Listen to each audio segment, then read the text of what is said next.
you want me to introduce you? Or whatever. What?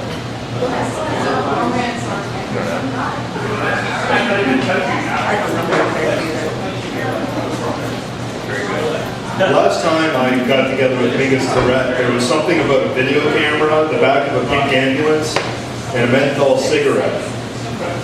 You still have that? Because still wants to watch it. I don't know why. The cigarette or the ambulance? The tape, right? Oh, I got the tape. Whatever it was that we did in the back, I don't know what's fucking strange. But yes, Mingus Tourette is back. He is shilling his book, Nunt. It's at the table. It costs money sometimes. Yeah, Mingus Tourette.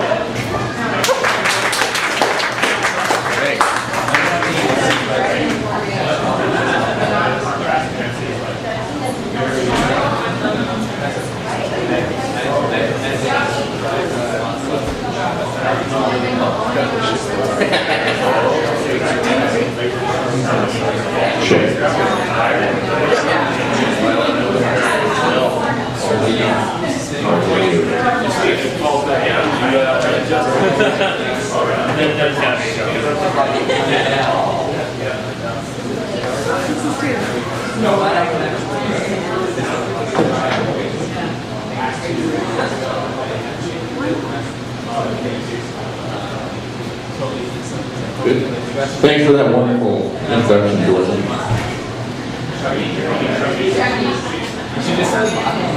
Watch the ping pong show, banana show, ping pong, fucking show, banana, go go show, chopstick show, I go go, I go go go, I go go.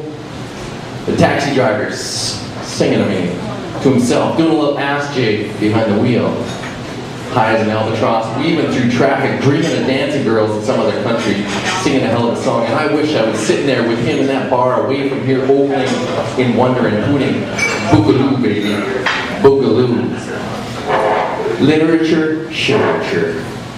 15 beers in, having a hell of a good time, twist in the fuck with old Dr. Dick's logic, which is infuriating the conquerors often. He's got the doctorate talking books, but I got the writings on my shelf. And no matter what his wish, I know what semantics means. And I'm betting him over on irony. White symbolizes death in the East, and Jesus wept is the shortest lie in the book. Dick, you're a smart guy, and you can tell me what their intentions and their metaphors were, but you can't hold your liquor for shit. And now you're getting frustrated, you can't stand up straight in heated discussion because you never got drunk on words. Not like me, like it says on my card. Mingus Tourette, emphatic graphomaniac, chronic neologist, panophobic bastard, purveyor of fine afro-scene, effervescent buckaroo, and notorious drunkard, Esquire. So shit in the milk of that dog.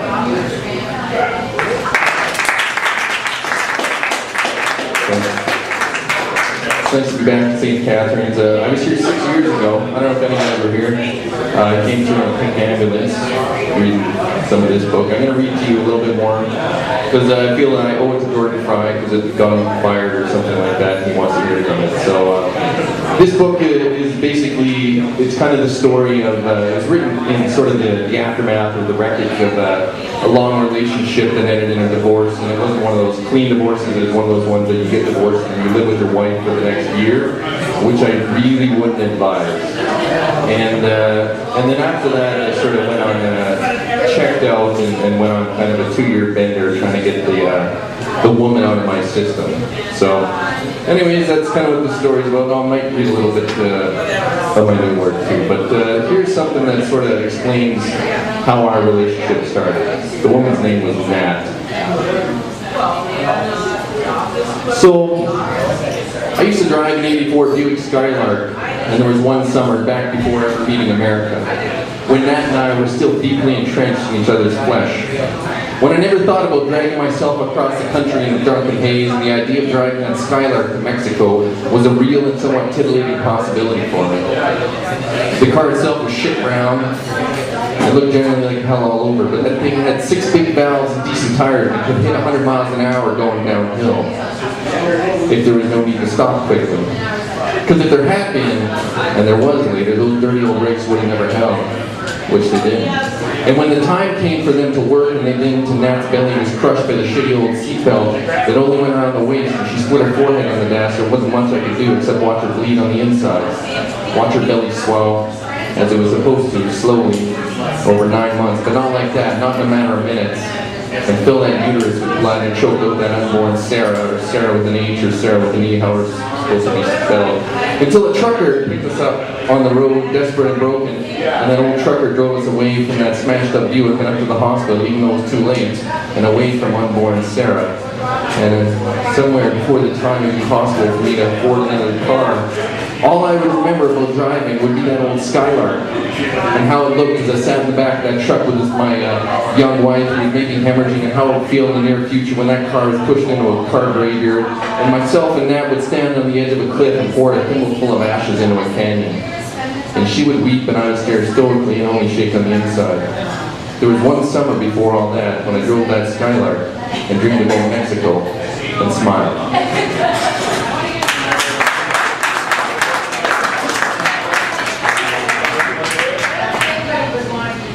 So these aren't, I don't actually got names for my these gun fields, they're just numbered. It's because I sort of consider it part of a long cycle. So here's number 1.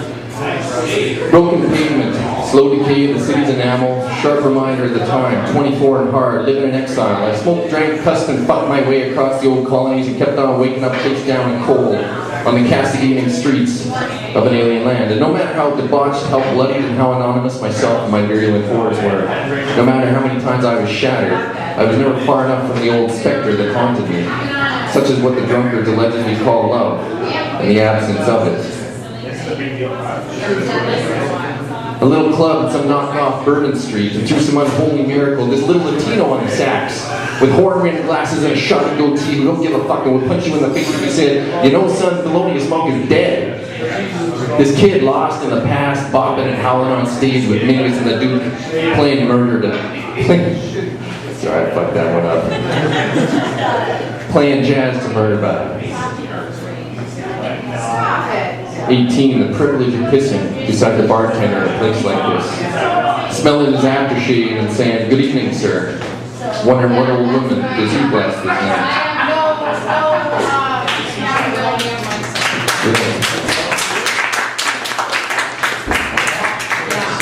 14, for every man that's ever fallen in love with a stripper. In love with a serious ripper who only strips to Beethoven. Some call it a gimmick, but I like to think it shows depth. But every night I have to tell some fuckwad at the club to titter a wee and leave my woman alone. Usually it doesn't say, "Step on, bitch. I've got scars longer than your cock." But this one bugger, a lawyer in a business suit, keeps returning. So the last night we're in there, I've been stealing cowboy beers all night and I'm potted. And I got the gumption when I see him up on Perp Road to ask him in just the right tone between nonchalant and shikadilla-like sociopath. "Lloyd, you want to wake up in my bathtub and look up to see your legs hanging from my towel rack, and me standing over you in a lab coat and a welding mask holding a straight razor? If not, get the fuck out of here before I root your next drink, load you into my trunk, wrapped in the burnt shroud of civility I keep stashed between the hooker's head and my guns. I wear it like a superhero, you know?" And the Lloyd goes white, and either he'll never come back or the cops will, and it'll all be over in any case. But it had to be done because a man has to protect a treasure like her. For she is immaculately petite, with long black hair that smells fresh after she washes the smoking oil out. And Jesus, she wriggles down that pole during the night in a way that makes my asshole tingle, like my cock's about to blast off into the air and soar into the sun.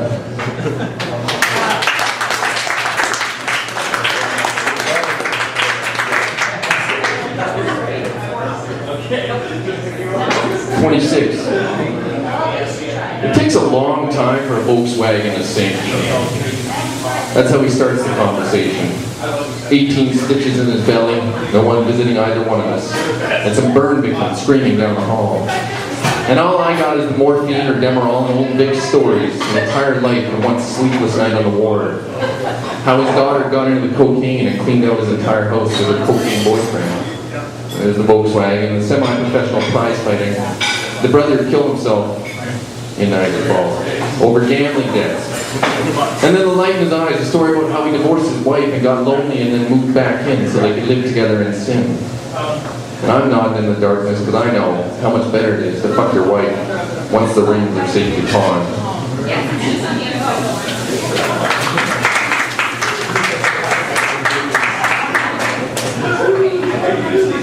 Toronto, to Detroit, to Phoenix, to Los Angeles. It's the same roadside villages, the same streetlights, the same humming bridges. And every night at every cheap motel, every homogenous fuck, I open my eyes wide so they can't see anymore. And I keep pretending that it's you sweating on top of me, it's you hitting my chest as you come, it's you kicking me, staring with your mouth open, screaming nothing at dirty walls and these fucking train stops.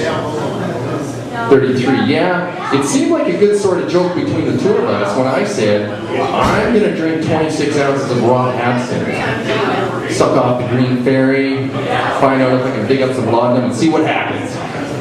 I should probably need bail money around midnight, so bring lawyers and several police. But now I know I won't be laughing later, because at the moment, after the hiss of burning sugar cubes, it's all about the stomach pump and the violence. Yeah, it's a bad night. When I'm phoning the hospital and telling them, you better beef up your security for about 12:30, because I'm on my way.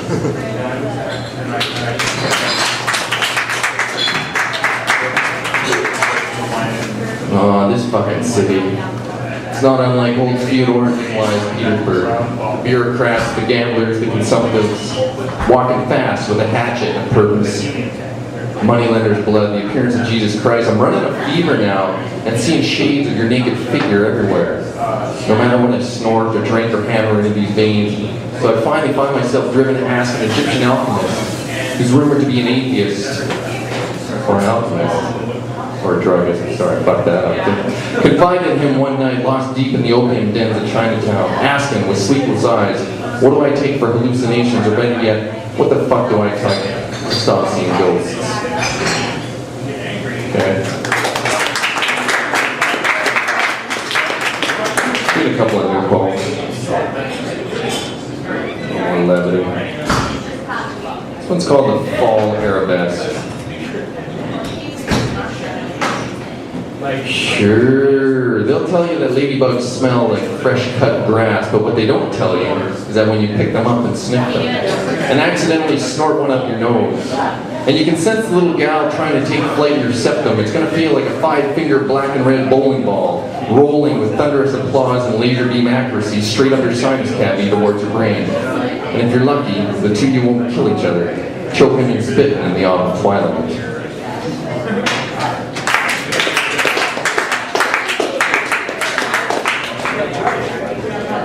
Welcome.